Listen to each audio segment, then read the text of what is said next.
All right. Hey there, Knicks fans. How you doing? It's your boy Jonathan Macri with you for another KFS lunch break. Off-season live stream. I don't know. If anybody out there has like a really creative, I mean, I like KFS lunch break, but if you have a fun name for this that we do periodically, hopefully we'll become more than just periodically in the not too distant future. Yeah, but feel free to reach out to Andrew and let him know your suggestions. I like KFS lunch break. It's fine. Okay, so let's start with we do have some news today to go through. Let's start with the news that is the only piece of news that explicitly mentions the Knicks, which was Jake Fisher of Yahoo Sports, friend of the pod, Jake Fisher, reported just a little while ago, about a half hour, 40 minutes, had a big news and info and rumors dump for Yahoo Sports, and I don't want to paraphrase him, so I'll say what he wrote. Concerning Donte DiVincenzo, mentions him as a possible target for the Wolves if indeed they wind up parting ways with Taurean Prince, which would open up their full mid-level exception. Anyway, mention the Wolves as a possible landing spot for DiVincenzo if they do indeed open up that exception, or at least that DiVincenzo would be a target of theirs. But then he goes on to write that there's been growing noise among league personnel about DiVincenzo joining former Villanova teammates Jalen Brunson and Josh Hart in New York. There you go. So this comes on the heels of, I don't know when exactly the speculation. I mean, people have been bandying about DiVincenzo's name since during the season as someone who might be a potential target for this year. Josh Hart did an interview, I believe, with Taylor Rooks like a month or so ago, in which he kind of made no illusions about that he would like DiVincenzo to come here this summer. And then Ian Begley reported recently that there are several people, higher ups, whatever you want to say, in the Knicks front office that like DiVincenzo. I just want to start off, and look, we do this exercise sometimes, and sometimes I hate it, and other times I feel it could at least be a little useful. This is one of the times I feel it can be useful, although, and the exercise I'm talking about is going through the minutes and how many minutes are available. The reason it's an imperfect science is that obviously it goes without saying injuries happen in the NBA seemingly now more than ever. And if it's not injuries, it's players being extra precautious. And I know the response to that, well, if you could walk, you could play. It's the Thibodeau mantra. It's the Knicks mantra under Thibodeau. To a certain extent that's true. We also saw, Jalen Brunson sit out several games this year in which he was like warming up beforehand, didn't feel comfortable giving it a go. Like the Knicks do have players that, it's like there's a threshold.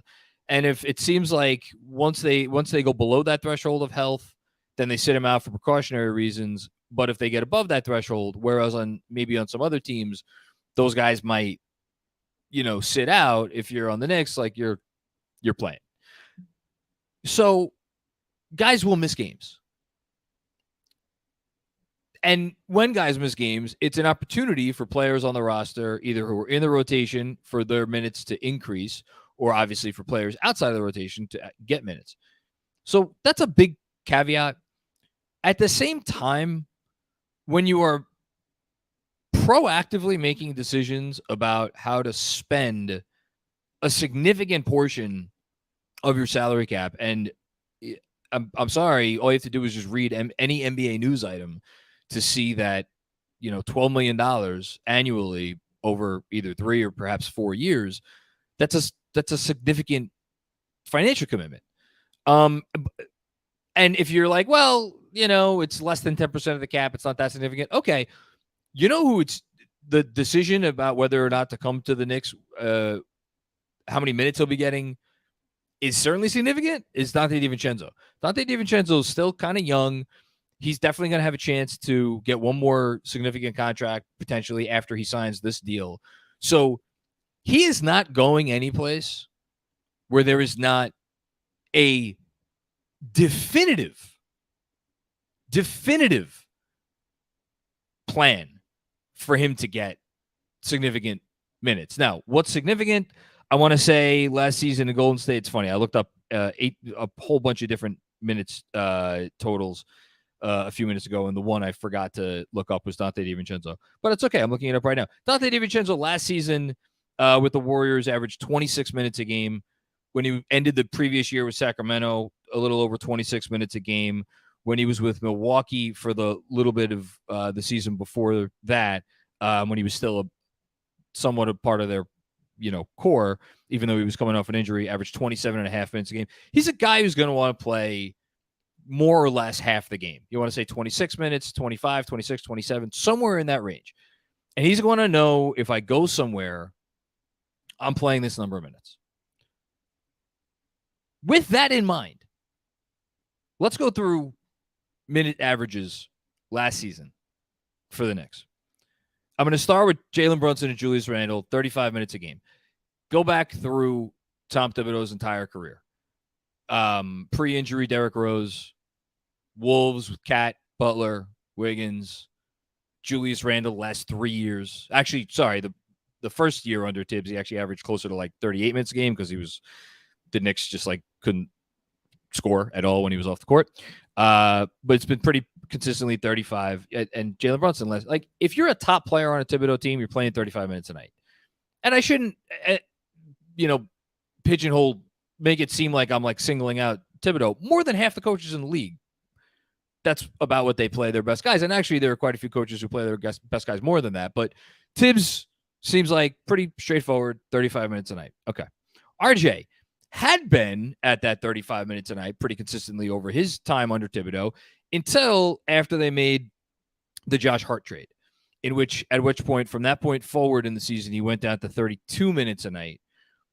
I'm going to be like super conservative and plug him in at 30 minutes a night for next year, which is, again, the absolutely most conservative I think you could get. I think it's probably more accurate, like he's going to stay around 32. Let's put him at 30. Josh Hart, talk about if you're going to pay a guy, you're going to play a guy. Josh Hart, after he came here last year, 30 minutes a night. He's been right around 30, maybe 29, 28 was the lowest for the last bunch of years. Let's put him in at 28 minutes a night. So we got Brunson, Randle, 35 apiece, RJ 30, Hart 28. Quentin Grimes, post Hart trade was at 26 and change. Let's call it at 27. I'm going to plug him at 26 a night. And then last, certainly not least, Emmanuel Quickley, coming off the bench. Now, Quickley's minutes are a little funky because his minutes totals or his minutes averages fluctuated wildly depending on whether or not he was coming off the bench.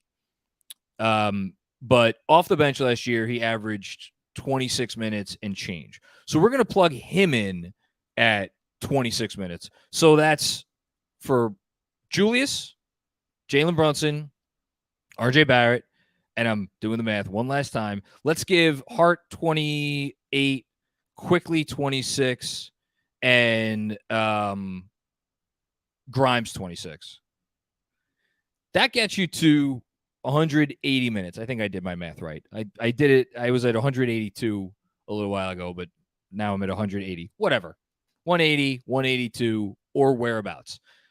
That's 180 minutes dedicated to 6 players. You'll notice that I've left out the center position completely because we know under this coach, and unless they go out and get a very, very, very different sort of player than they have on this roster currently, you're getting 48 minutes of Mitchell Robinson, Isaiah Hartenstein, and if one of those guys is hurt, Jericho Sims gets in that mix. So you could all plug along in your calculators with me if you'd like. That leaves the other 4 positions, 48 minutes apiece, 48-minute game, 48 times 4, 192. We just accounted for 180 to 182 minutes, let's call it. That leaves 10 minutes left over. That is obviously not enough for Donte DiVincenzo. And then go person by person. You want to tell Quentin Grimes, sorry, Quentin, you're going to go down to 20 minutes a night. I don't see that happening. Manuel, quickly, we just handed you an extension, or even worse, we're not going to hand you an extension, and then we're going to reduce your minutes to 20 minutes a night. Ain't happening. RJ Barrett, $100 million contract just starting. Yeah, we're going to bump you down to, 24 minutes. Ain't happening. None of this shit is happening. All of this is to say, to me, this is, and oh, by the way, one name that I didn't mention, Obi Toppin. This whole rigmarole that I just went through, all it does is assume that they're essentially going to play Josh Hart or RJ Barrett as the backup four. I didn't even mention Obi Toppin.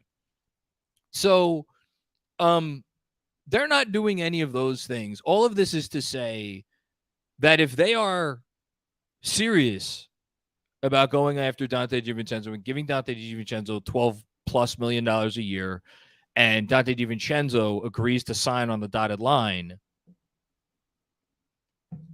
I think it's a clear indication that there's something else going on, that there's something else afoot, if you will,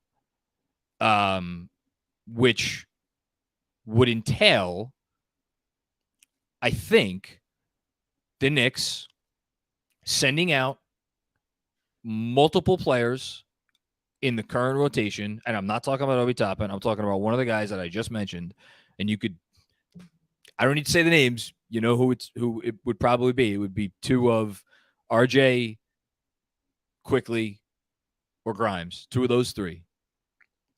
Sending two of those guys out, bringing one guy back, a wing of some sort, and then that allows you to give DiVincenzo his whatever minutes he's going to get, whatever he's going to want.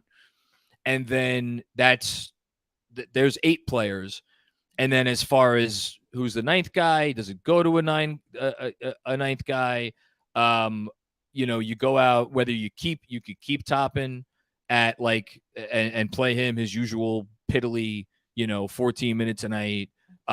If you want to give Deuce, but again, Deuce doesn't have the same minutes requirements as a Quickly or a Grimes or an RJ or whoever. You want to play Deuce 12 minutes a night or 14 minutes a night. You could do that.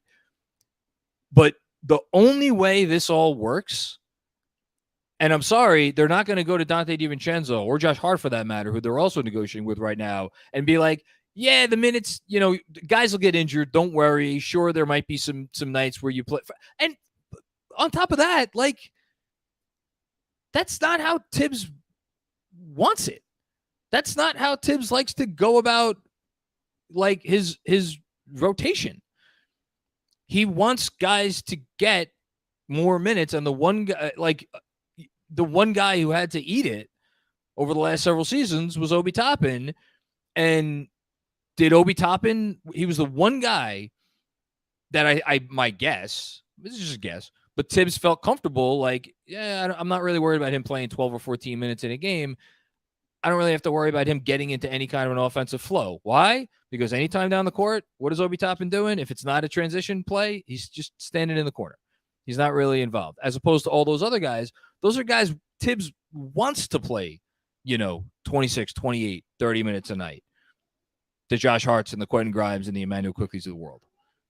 And he's going to want to play Donte. If they get Donte DiVincenzo, he's going to want to play Donte DiVincenzo, those number of minutes. So, look, maybe this is all much ado about nothing. Maybe they take everything I said and they throw it in the trash and they sign Donte DiVincenzo. They don't make a single other move other than maybe shipping out Obi Toppin for something.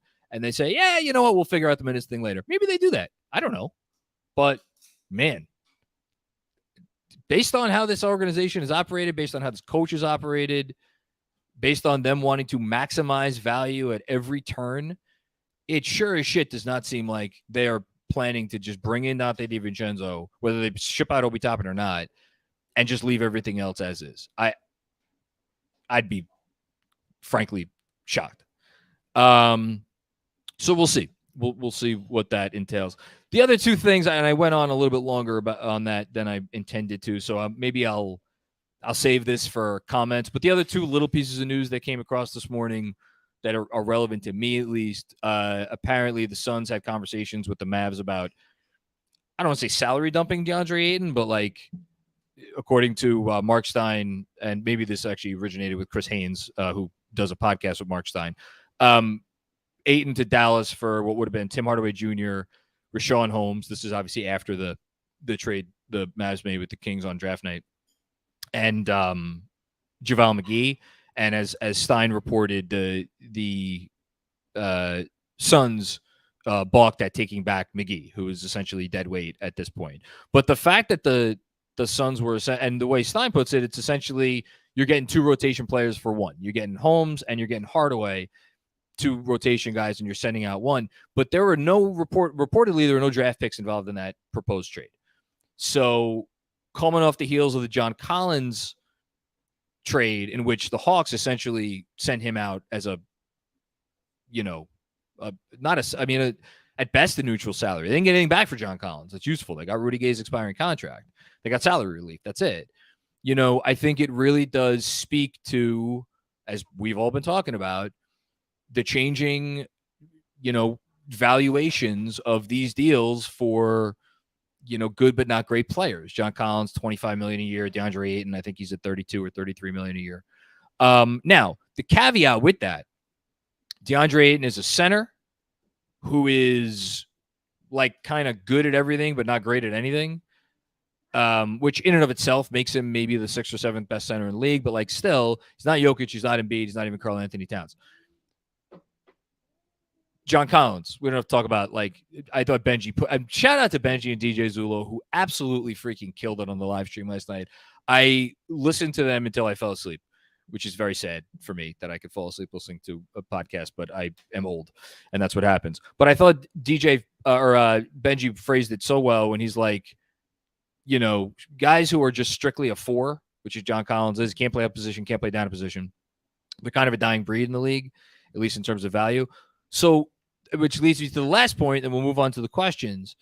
Jake Fisher also had a report that the Hawks are, and this is not really news because this has been bandied about, but it gave some specificity to locations as far as DeAndre Hunter trades. Detroit and Indiana. Two teams, what do they have to offer? Cap space. Who can they take into that cap space? DeAndre Hunter. The DeAndre Hunter trade return, and I'm assuming he's going to get traded because at this point, how could he not? The DeAndre Hunter trade return is going to be fascinating to me. Or the fact, if he isn't traded, it's going to be just as fascinating to me because it says the Hawks wanted something for him, like decent, and that nobody was willing to give it to him. Here's why it's fascinating. DeAndre Hunter isn't a good but not great center. DeAndre Hunter isn't a 4. DeAndre Hunter is a big wing, which is the rarest commodity in the league if you bring certain types of skills with it. Now, does DeAndre Hunter bring all of those skills? No, he does not. But what he can do, he can defend his position. He can defend up. He can defend down a little bit. He's a good defender. He is a 3-point shooter that will, let's say, keep you honest, barely. He's 35% for his career. He was a little lower last year. But the whole Hawks team struggled shooting. But he's a league average 3-point shooter. If you're a league average 3-point shooter, and you could and you're a good defender, and you're, he give you a little creation juice here and there in a pinch, to keep you honest.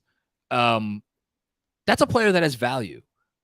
DeAndre Hunter is due $90 million over the next 4 years. I know that sounds like a lot of money. It's 15% of the cap with how the contract goes up. That's not a ton. Will he fetch a real return? And yeah, you don't have to read between the lines for what I'm getting at here. To me, what DeAndre Hunter does or does not get does speak to me a little bit, and I'm going to give it why it's only a little bit, about what the value of RJ Barrett might be around the league and how teams who are looking to do deals with the Knicks, potentially to send a star player back to the Knicks, might value RJ. Now, the reason it's not completely relevant is I think, and again, I'm the biggest RJ hater in the world, RJ has, I would opine, massively more upside than DeAndre Hunter as a guy, a legitimate on-ball guy. He just showed he could be a legitimate on-ball guy in the playoffs. and really be a tertiary, if not a secondary option next to a lead guy and really cause problems for a defense that are going to stick a smaller guard on RJ, which is going to happen a lot. Again, shout out to Benji. He went through this last night because teams are going to put their wings on Jalen Brunson. So that has real value. He may only be scratching his upside. On the flip side, you could look at DeAndre Hunter's 3-point percentage and you could look at DeAndre Hunter's defense and argue that he has a higher floor going forward. And if RJ kind of continues, meandering along, that means he's going to be more like the fourth best player on a team as opposed to the third or even, the second. In that scenario, does not floor matter more than ceiling? Oh, I'm going off on a tangent, but I think the Hunter situation to me is relevant to just valuations around the league. I mean, hell, you could even draw a connection between the Hunter situation and OG Anunoby with the same caveat that I just made about Barrett. OG Anunoby has a much discussed, creation upside. Well, guess what? He's 3 years older than RJ Barrett, and he hasn't really shown that much. So, what's the valuation on OG Anunoby? I know OG Anunoby just made all defense second team, and he's a much better defender even than Hunter. But I think we're going to learn a lot about the values of these contracts around the league for really if you're below that star level, if you're below the level of guys who are okay, this person is an all-star. It'll be interesting to see what happens with a bunch of these deals. Okay, I've talked for long enough. Andrew, shall we get to some things that people may or may not be curious about? Ghost Dog LT starts us off. What are your thoughts on Harrison Barnes? Fournier and Obi for Barnes in a sign and trade. Would he be okay with coming off the bench? Market value. A couple things. One, doing a sign and trade triggers the hard cap. Now, probably not an issue here because the Knicks, as we've discussed a lot lately, don't plan on going into the luxury tax. The hard cap is above the luxury tax. But doing a sign and trade for Barnes would essentially, actually doing that sign and trade for Barnes might, I don't think the Knicks would do it because I was about to say it would basically take a lot of potential moves off the table because let's say for argument's sake, there's a deal available to the Knicks at midseason that they love and that they could do and that they have the assets to do, but would involve them going into the luxury tax and triggering the hard cap. Would they, I think if it was a deal that they felt made them, even if they felt internally that gave them a 10% chance to come out of the East, that might be a deal they'd want to do. But if they can't do it because it would trigger the hard cap, then they're going to have buyer's remorse over doing a sign and trade. That's number one. Number two, would Barnes be okay coming off the bench at this point in his career? Yeah, I think he'd be okay coming off the bench as a 6th or 7th man. But as I just went through at the top of the show, and I don't need to go through it again, Harrison Barnes ain't coming here unless you're giving significant minutes to him. And I just, with Randall here and with a lot of Barnes's value, especially at this point in his career, being a guy who, to me, it's too simple to say he's a 3-4. He's a 4 who, if you need him to play some 3 in a pinch, he could play some 3 in a pinch. But primarily, he's a 4. So if you got a guy who's already a 4, who's playing 35 minutes a night in Julius Randle, I don't see it. I don't see it making sense. Thanks, Ghost Dog. Manny Campos, what's going on, Manny? Do the Knicks circle back on OG now that he dropped clutch? Well, it's not official yet. We should note.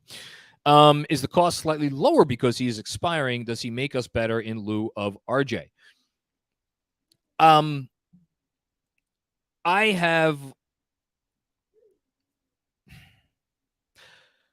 always struggled with the fit for OG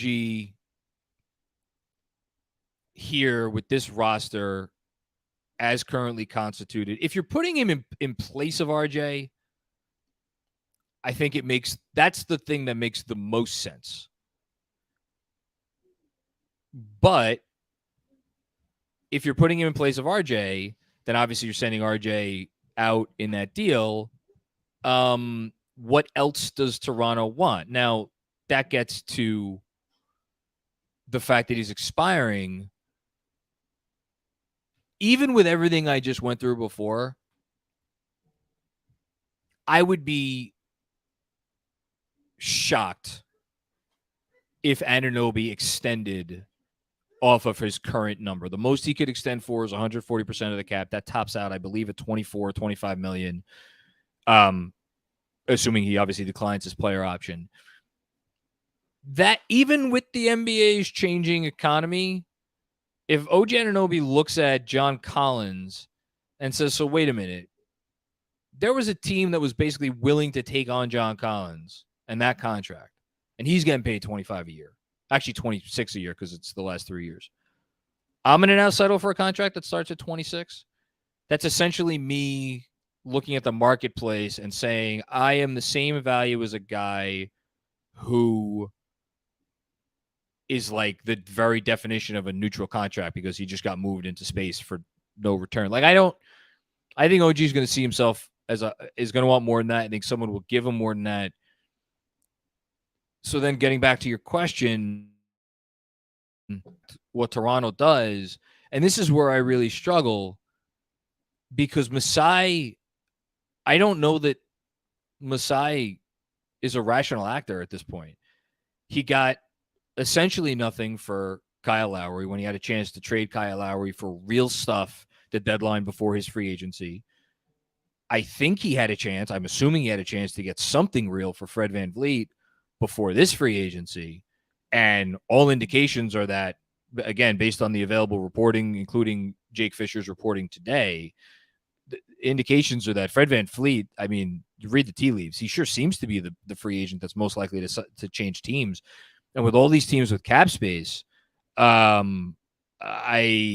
don't know.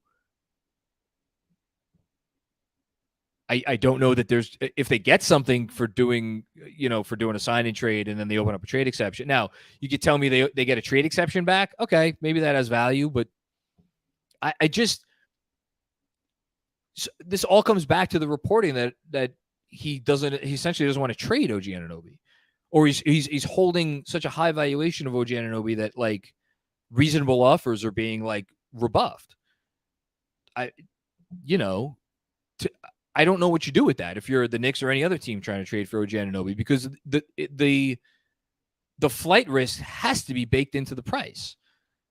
Now, all that being said, if there is a situation where the Knicks could parlay RJ Barrett and let's say some of their protected picks, even their own 2024 first rounder, you want to make that unprotected or make it top 4 protected or something, into OG, I think you, man, I think you'd have to do it. He just helps you too much on the defensive end. And again, shout out to Benji and DJ. They did a whole discussion on OG versus RJ last night. And I think they came out on the end of OG's defense is more valuable than, with the acknowledgement that RJ's offense is better than OG's offense. And obviously OG's defense is better than RJ's offense. OG's defense is more valuable than RJ's offense on this team. Now, is he going to be happy with the shot attempts and where he slots in on the totem pole on this? It's a very complicated scenario with OG Anunoby. That's why it's tough for me to fully wrap my mind around. That said, yes, RJ's the better offensive player, but like, go look up OG Anunoby's 3-point percentages over his career. I mean, he's pretty rock solid, 37% from 3. That has fucking value. That has real value when you're getting that level of again, this guy literally just made an all defense team last year. He is, God, he's good on defense. And on a team with Jalen Brunson on it and Julius Randle on it for the time being, that defense has value. And then if you put him next to Grimes or Quickly, or Josh Hart, or put a bunch of those guys on the floor at once, and then Mitchell Robinson or even Isaiah Hartenstein's back there, boy, you're a pain in the ass to play against. And then, last thing, what do they do for RJ Barrett here in New York? They let him run. They're like, for 10 or 12 minutes a game in the second unit, you're the man. It's your show. You and Emmanuel Quickly, but like, you're option number 1. That might be a sell for OG Anunoby. Hey, for 20, 22 minutes a night, you're going to be mostly spotting up, but we're going to get you a few opportunities during those 20, 22 minutes. And then for the other 10 or 12 minutes a game, man, it's your show, buddy. That might be appealing to him, I would think. Thanks, Manny. Oh, I find the OG Anunoby thing fascinating because I really do think I don't know that it can't be like the final move, but it could. I think it could help, and I think it could lead to some other interesting stuff too. Lunas and Murad feel like other Knicks fans aren't being as happy that Lillard to Miami seems more unlikely now. Would have had a huge impact on the power dynamics of the East. Again, I'm going to do this probably a dozen more times. Shout out to Benji and DJ. They talked about this last night.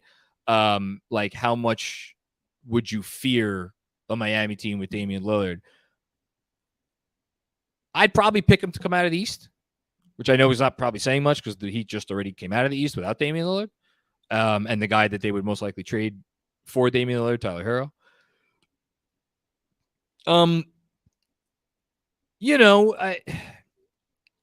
There's an argument that like be happy that the Heat are going to go get Lillard because the Knicks aren't ready to contend next year anyway, and they're going to go out and get this untradeable contract for this player who is a small guard and who's aging fast, and Jimmy Butler's aging fast. And like, I hear all that.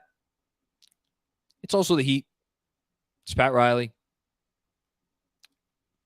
Call me an idiot.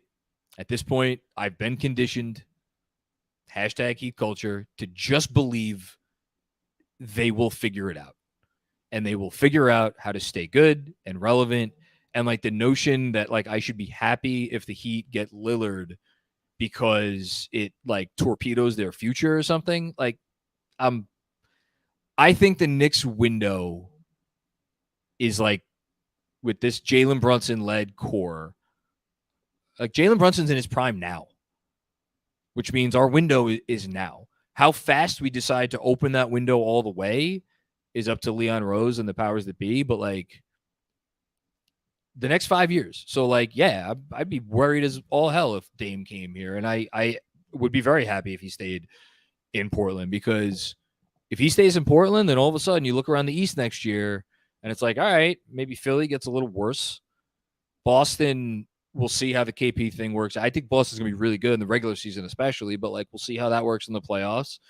I'm sure another team or two is going to jump up. We'll see how Cleveland does. Like, but man, I hope he doesn't come to Miami. Matt Smith, what's going on, Matt? Do we have any reason to believe CAA is going to get OG Anunoby, or is that merely Twitter speculation? Unless you know something I know, and I think that's Twitter speculation. I mean, no, I shouldn't say that.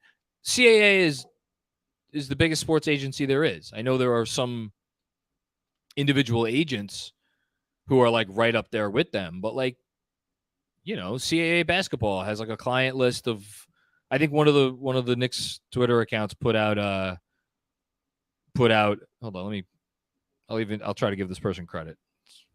Look at me here. What's this account? Knicks Buzz? Knicks Buzz? Okay. Yeah, put out a list of all the CAA clients. It looks like there's about, I don't know, 45 guys on this. Does that sound about right? That's 10% of the league, you know? So if all things being equal, is it likeliest that he goes to, is there a better chance he goes to CAA than a smaller agency? Yeah, just because of math. But I don't read anything more into it than that. Abraham Onafade, what's going on, Abe? What does New York Knicks look like with Kuz in Randall's spot? Okay, we got, I guess, a trade here. RJ, Obi, Fournier, 2 unprotected first-round picks. So we got RJ, Obi, Fournier, 2 unprotected first-round picks, and one of our protected first-round picks for Brandon Ingram and Alvarado. Thoughts? Pels sell this as a Duke reunion, and it gets Obi minutes. So I guess what I'm a little confused with is maybe you mistyped this because you wrote Kuz in Randall's spot. But if we're trading RJ, then I think Kuz would be in RJ's spot. So I'm a little confused with that. But like, let me just look at the deal on its face. Oh wait, no, never mind. Reading comprehension. Sorry, I get it. BI at the 3. So then where's Randall going? That's my question. I guess we're trading Randall. So then we're doing Randall's going to Washington. Okay, now I got it. The Wizards don't want Julius Randle. If you're going to tell me there's a sign and trade, if you're going to tell me there's a possibility of a sign and trade, which again brings in hard cap issues, but let's just go with it for a second. We're going to send Randle to Houston. We're going to send Jalen Green, and Houston has a ton of cap space, so they could inherit a larger contract than the money they're sending out. Than the money they're sending out. We're going to send I don't know, Senjun and Garuba. I mean, you got to give something decent to Washington. Actually, no, it's a sign and trade, so you probably don't need to give a lot for Washington to facilitate the sign and trade here. You might be able to get it for some of Houston's lesser players.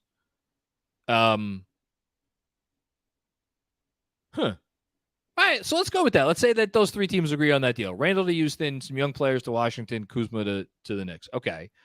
And now you want to get Brandon Ingram for RJ, 2 unprotected firsts, and Obi Toppin. If the Pelicans were unwilling to trade Brandon Ingram for Scoot Henderson and Anthony Simons, which is what that trade was rumored to be. And I don't know if you want to take out Simons, but you can't even take out Simons because there's no other sizable contract, and you need to be sending out some money there. I'm not sure they're doing it for this package. I get it. I've gotten it for years. The notion of like RJ makes Zion happy. Okay, so you got a guy. So here's the only scenario that I made myself laugh because I obviously think it's a little bit far-fetched, but like, so you have a player in Zion Williamson who is reportedly this summer, Wendy basically said he is not a part of the culture at all with the Pelicans, not close to the team at all, not really close to his teammates. So the thinking is that you bring in RJ and all of a sudden Zion is going to start caring about being a professional athlete to the degree that he has not through 4 years. That's an interesting bet. I mean, listen, crazier things have happened. I guess if you're the Pelicans and you love RJ and you think like in 2 years RJ could be every bit the player that Brandon Ingram is, and you're picking up RJ at a nice contract, get Obi thrown in, and you know, maybe those unprotected picks are in the distance. I'm not going to sit here and be like it's insane. I do think the Knicks like Brandon Ingram a lot, or at least people within the Knicks. I think like some people within the Knicks like Brandon Ingram a lot. I think they like the idea of Brandon Ingram. He's a guy that's not that far away from free agency. Andrew, double check for me. I think he could be a free agent in 2 years. You know, so if things start going south in New Orleans, is like Brandon Ingram, is he the caliber of player that could kind of start to nudge his way out of New Orleans if he has an impending free agency situation? Maybe. I'm not gonna say it. Yeah, 2025. I'm not gonna say it's completely nuts. I just think given what they just turned down for Ingram, and given their alleged fascination, obsession, whatever, with Scoot Henderson, that they're now going to do the same trade, you know, but you're bringing back RJ Barrett instead of Scoot Henderson. I don't know.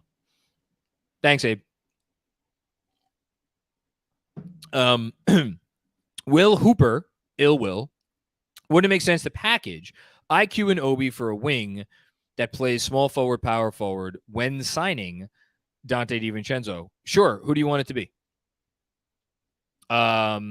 couple problems with that. One, the minute situation that I just went through before.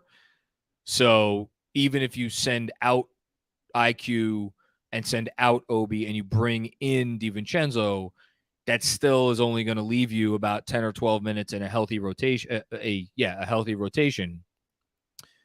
IQ and Obi Toppin make combined 11, just over $11 million next year. So you could bring back, bump it up $5 million. So it's within the CB. It could be a bumped up $5 million on the return number within the CBA. Although in that case, then you're all of a sudden into luxury tax, unless you're shipping out Fournier for cheaper salary or something. So, but let's put the luxury tax issues aside for a second. What player are you bringing in for that amount of money? Now, and again, you don't have the minutes for a player that you're going to, in the scenario you laid out, if you're going to essentially flip quickly and Obi somewhere because you're bringing in DiVincenzo, I think the more likely scenario is you're bringing in a player that can essentially be your new Obi Toppin, but give Tibbs more what he wants from that backup power forward spot, is cool with playing 10, 14 minutes a night. So again, this is not going to be a great player that you're bringing in, which means the majority of the value in that trade that you're talking about is going to be some sort of future draft compensation. And the one thing I've been thinking about in the back of my mind is, again, trying to figure out this whole DiVincenzo thing. If it's not a 2-for-1 trade where a star's coming back, is it quickly going out, maybe with Obi, maybe not with Obi, maybe Obi goes on a separate deal, whatever, but essentially quickly going out and you're bringing back a pick. The problem is, and I looked through the other day, all of the outstanding picks that have been sent out via trade across the league, because a deal like that, if it's a bad team, they're not sending you a future pick without significant protections on it. And if it's a good team, well, you may not want that pick because they're a good team, unless the pick is in the distant future. And like, there's not a lot of teams out there because a lot of the teams that are good have already traded away their picks that are in the distant future. So then you're left with looking for picks from a team like Brooklyn, because why might Brooklyn be a good partner? Because Brooklyn has the distant future picks of a team like Phoenix that may have a lot of value in the distant, in that future, which the Knicks could then turn around and put a pick like that or picks like that in a trade. But then, okay, so like, again, let's use the Nets as an example because they're the one that came to mind. And these two teams would never do a trade, but just humor me for a second. Brooklyn says, we'll give you the most distant Phoenix pick for Emmanuel Quickley and Obi Toppin, and we'll send you one of their lesser wings. We'll send you Royce O'Neal, or we'll send you actually they would probably want more than that for Royce O'Neal. Joe Harris. Joe Harris makes a lot of money. They may not want that money on their books. I actually think Joe Harris might make a little bit too much money for Obi and Quickley to work salary-wise. Maybe the Knicks have to include another, like a Sims or something to make the math work. Let's assume the math works, because that's not really my point. Then are the Knicks are they sending out Quickley and Obi for one distant future pick? I don't want them to do that. Do you? Is that enough of a return for Emmanuel Quickley for you? It's not for me. So then, okay, you're like, I want 2 picks. Well, now all of a sudden, if you're Brooklyn, or again, insert the team that has multiple future draft assets that might be good. If you're Brooklyn, you're like, well, wait a minute, hold on. We have this bounty of Phoenix picks, and we're going to cannibalize it for Emmanuel Quickley, who's about to get paid $25 million or $20+ million a year to maybe be our starting point guard. Like, if I just don't know that I see the match value-wise for that sort of a deal, which is why I keep coming back to the more likely scenario in my mind. Who the hell knows what actually happens, of it's Quickley and RJ together outgoing, and you're bringing back a significant wing. But again, these are things that make sense to me. I may say these things and people think insanity, but I'm just showing you how my mind works. Brian Martinez, would Philly deal Tobias Harris to us? Well, okay, so it's for Julius Randle or RJ Barrett. That's number one. That's because they're not even if they could salary dump Tobias Harris for like Fournier and stuff, the Knicks don't have the stuff anymore because they declined Derrick Rose's team option. So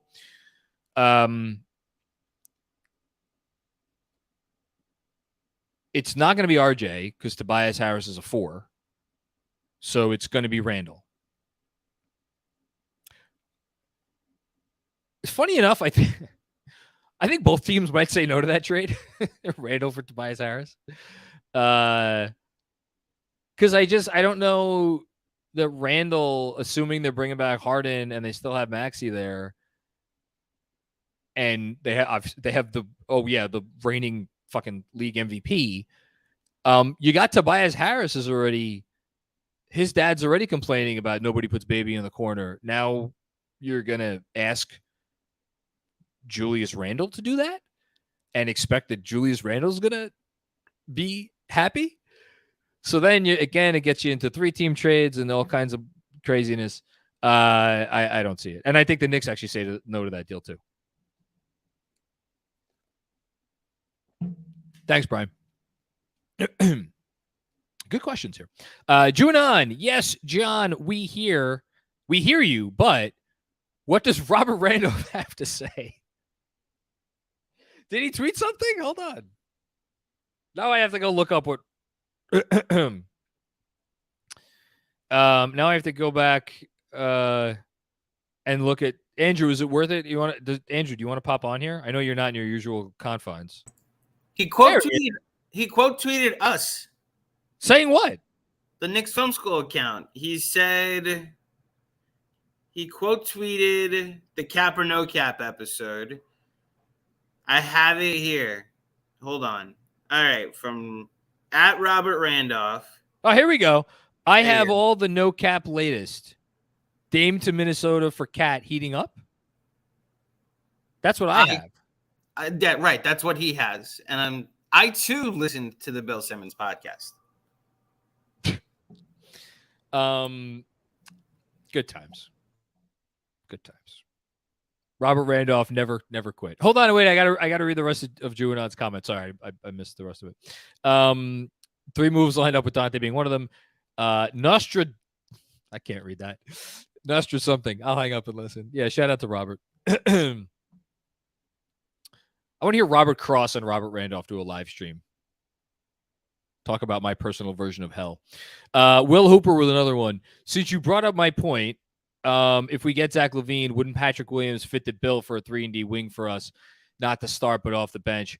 A couple things there. I like the way you're thinking. Patrick Williams is going to get paid a lot of money this summer. He has done. I haven't done I don't have the connections that big time NBA media people do, but Keith Smith, who I trust so much with what he comes up with for Spotrac, he does fantastic work over there, and he is a real good guy with the cap and projecting values and contracts and things. He spitballed a possible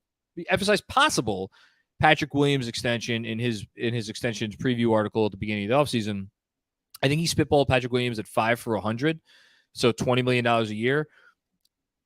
I don't know if he's going to get that, but the fact that he thinks that something like that is possible says to me, and this backs up my own opinion, which is that I think Patrick Williams has shown enough in his 3 years with the Bulls that, like, he still has enough bloom on the rose that someone, like, he's not going to settle for, like, oh, yeah, I'm cool being a backup and making, $10 million a year. I don't see that. But again, I like where your head's at. Thanks, Will. Kevin Danishevsky, first time, long time, John.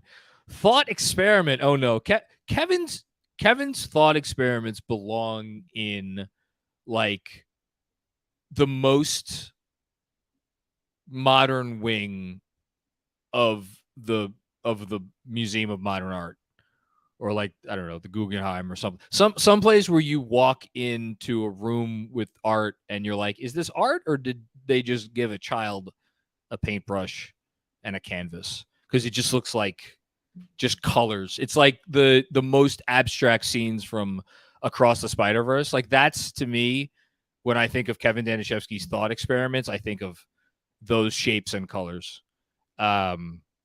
Anyway, if you could pick a roster in the NBA right now that is best constructed to maximize Jalen Brunson's talents, which would it be and why?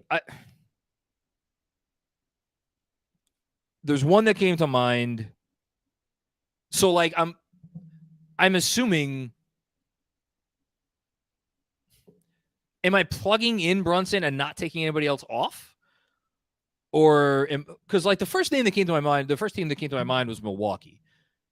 Because, like, Milwaukee, already, assuming they bring back Brook Lopez, they have the stretch five. And is Brunson a little bit of a mess with spacing with Giannis Antetokounmpo? Sure, both of those guys obviously like to work inside the paint, but man, imagine being a defense trying to guard that pick and roll. Actually, I'm going to push back against myself there, because the one thing that Brunson doesn't really have in his bag, he's not, because he's so short, is he doesn't really throw the lob, or he doesn't do it often, at least if his career thus far has been any indication. And, like, not saying like Giannis is like a huge lob guy necessarily, but like just being able to like throw it up in the general vicinity of the rim and letting Giannis like catch it and bring it down and go back up for a dunk. Like, that's a massive part of those pick and rolls. So maybe he wouldn't be the best partner with Giannis on second thought.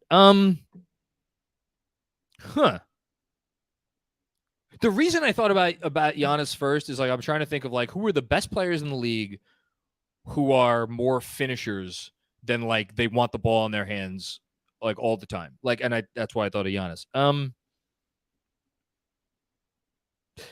I was about to say Miami, but again, kind of a similar problem with Jimmy Butler. That said, man, you put fucking Jalen Brunson on Miami with Jimmy and Bam. What's the over-under on how many championships that team wins? Jimmy's a little old, but, like, man, that would be utterly frightening. They don't have a lot of shooting, but, like, I love what Orlando's doing. You know, they need a point guard, but that's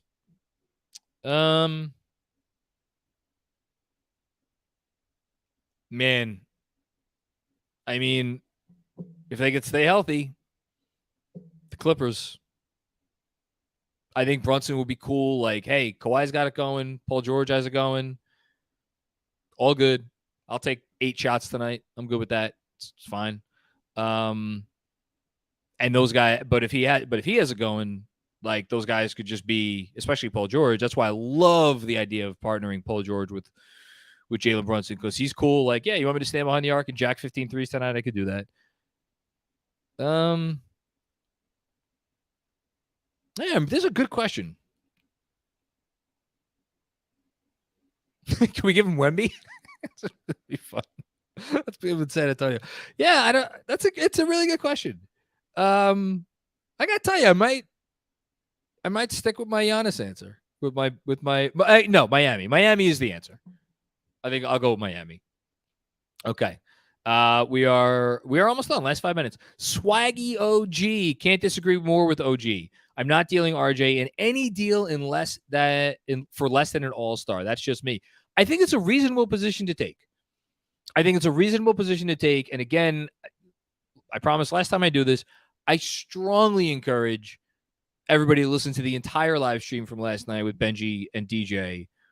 But I thought their discussion on RJ Barrett was, quite frankly, and God knows I've listened to a lot of talk about RJ Barrett over the years, I thought it was the best discussion about RJ Barrett that I've ever heard, because it really gets into the nuts and bolts of, like, you know, why is this his ceiling, and like what, like, his skill of getting into the paint at will is such a valuable skill. Shout out Tom Piccolo, who wrote essentially a whole article on that skill and why that skill alone. He wrote this before this past season. Why that skill alone was worth continuing to believe in and invest in RJ Barrett. He's right. Because that skill alone, I mean, my God, on a team where somebody else like a Jalen Brunson is sopping up a lot of the attention from the opposing team's best wing defender, such an important skill. And if you told me we were going to just get the playmaking that we saw in the playoffs, because that takes care of the playmaking issue and that takes care of some of the finishing issue. And again, they talked about this last night because the finishing gets better because he's taking less bad shots at the rim because the decision-making is better because he's making more plays for others when he gets into the paint. And then you want to tell me, guess what? RJ is going to be a league average three-point shooter on good volume for the next 5 years. If you tell me that, man, and the playmaking is what we saw in the playoffs, then absolutely you're dead on balls accurate. To quote a line from one of my favorite movies. Give me RJ over OG Anunoby, even with the OG defensive benefits.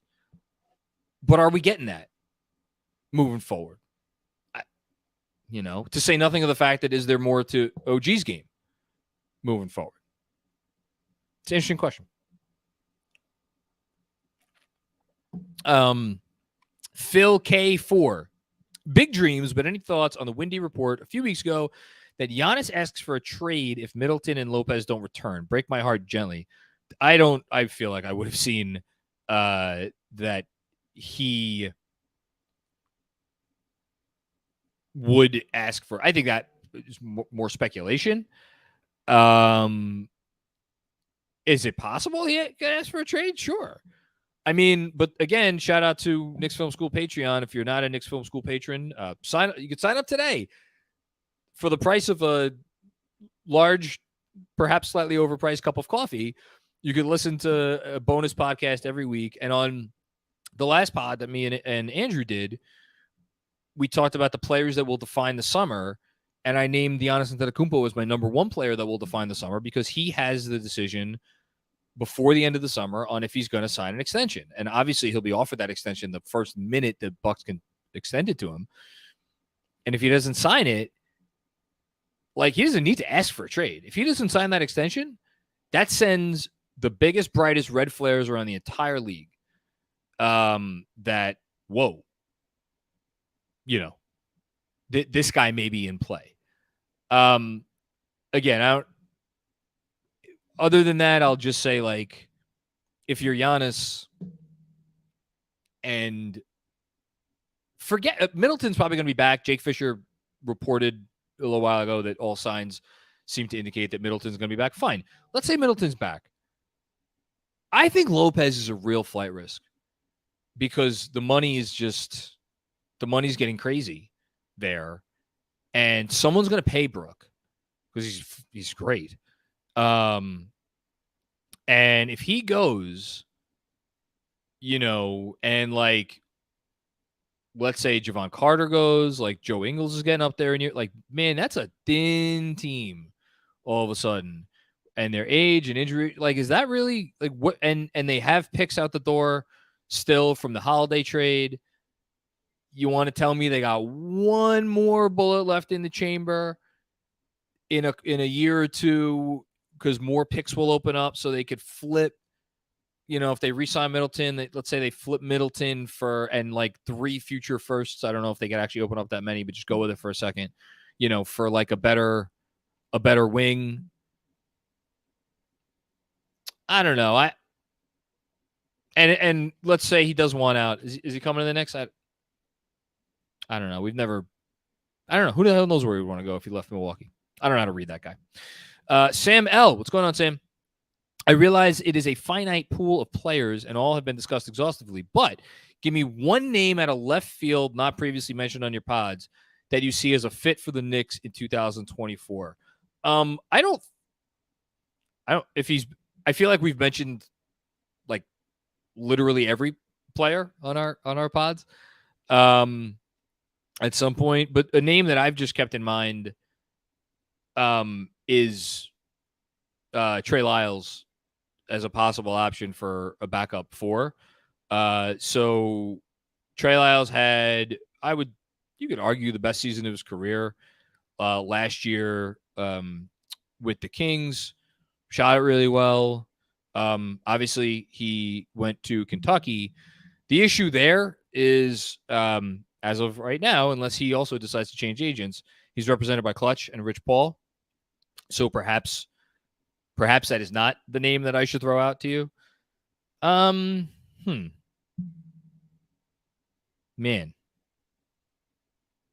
I want to give you. I feel like we've mentioned everybody. I don't know that there's. Here's the problem. Like, we know that they're going after DiVincenzo with the full mid-level. And it seems at this point, like, if they use the full mid-level, it's going to be DiVincenzo. If they don't use the full mid-level, then they're just not using it.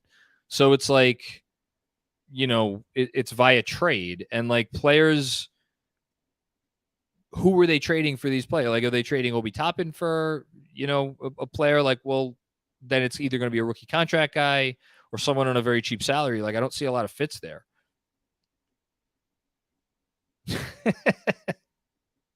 This would be, well, if they brought in DiVincenzo, they wouldn't need this guy. But like, oh my God, Knicks fans would love this. How about Obi Toppin and the Pistons protected first for Alec Burks? The Knicks wouldn't do that. I'm kidding. I'm sorry. I feel like we've talked about everybody. That's why I don't really have anybody on the tip of my tongue. I feel maybe Garuba. I mentioned him before. Garuba from Houston. Slot in as a backup 4. He's represented by CAA. He's kind of getting squeezed out because they just, they have Eason. They have Jabari Smith. They have Senjun. They may spend on Brook Lopez. Like, if Garuba gets squeezed out, and from the little I know about Garuba from studying him before the draft, like, he seems like he'd be a Tibbs guy. So Garuba. There we go. Barry Craver, what's going on, Barry? Based on the Collins deal, where you don't have to give up much to get a decent player back, did we make a mistake letting Rose's contract go?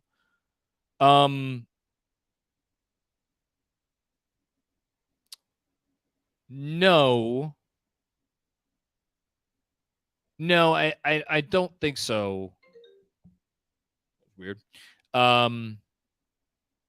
Because it's too risky with the tax implications. It's just too risky. And you'll notice that let's look at the rumor, the Collins deal, he's being taken into cap space. And by the way, the Jazz still have a shit ton of cap space. And if you look at the proposed Ayton deal, they were getting 2 rotation players back in that trade, Tim Hardaway Jr. and Rashawn Holmes. So, like, yeah, and also if you just look at Rose's salary slot, it's 15 point something million. So you could take back a player making up to like 20. All right, so I'm just talking out of my ass here. Let's say the Hawks get so desperate and they can't get any good players back for DeAndre Hunter. They're just like, here, take DeAndre Hunter for, Derrick Rose, and I don't know what the picks would be. Let's just forget about what the picks would be. Let's just say the Knicks and Hawks agreed on what the pick compensation would look like in that trade, right? Where's DeAndre Hunter getting his minutes where he's earning his $20+ million? And then it sets up this cascading domino effect of, okay, now we got to send other players back. Well, what are we getting for those other players? Well, let's get some picks back that we just sent out picks. And this, it's just, it was too complicated. They're too close up against the tax. It just didn't make sense for them. So, and I'm sure they did their legwork, by the way, and they knew that they weren't being harmed. They weren't harming themselves by letting him go. I think that's it. Andrew, do we have anything else? No, we don't. Okay. Well, this was fun. I expect these to get a little bit longer each day as we get more news, more rumors, and we get closer and closer to Fridays, 5 p.m., 6 p.m. opening of free agency. Don't forget, if you dug the show, hit the like button. If you're watching, and you're not subscribed to the KFS YouTube channel, please subscribe. Also, subscribe to the podcast. All those things help us out. And wait, we got one more. Hold on, one more from Fern Rodriguez. John, love these live shows. Thank you for not calling me an idiot. Because I'm sure I said a bunch of stuff that may have wanted to make people call me an idiot today. On KFS, we often say some players are clock starts guys, like a Luka. Is Brunson on that list? And if so, how much time do the Knicks have to get a championship team around him? I do not think Brunson is in that category. I think Brunson is coming off of a season in which he went from a guy who many people said that the Knicks overpaid him to a guy that